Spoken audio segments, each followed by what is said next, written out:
Son günlərdə xeyli vətəndaşa, hətta 30 yaşı keçənlərə və hərbi xidmətə yararsız kimi qeydiyyatda olanlara da səfərbərlik və hərbi xidmətə çağırış üzrə dövlət xidmətindən mesaj göndərilib.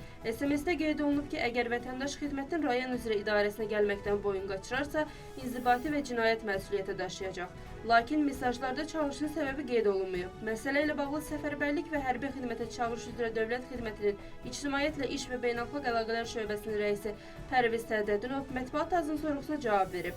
O bildirib ki, Azərbaycan Respublikası Nazirlər Kabinetinin 29 fevral 2008-ci il tarixli 59 nömrəli qərarı ilə təsdiq edilmiş hərbi həkim ekspertizası haqqında əsasnamənin xəstəliklər cədvəlinin 1-ci qrafikasının 58-ci maddəsinin B bəndinə əsasən dinc dövrdə həqiqi hərbi xidmətə yararsız, müharibə dövründə məhdud yararlı hesab edilən vətəndaşlara növbəti tibbi nümayəndədən keçmək məqsədi ilə qeyd edilən SMS göndərilib.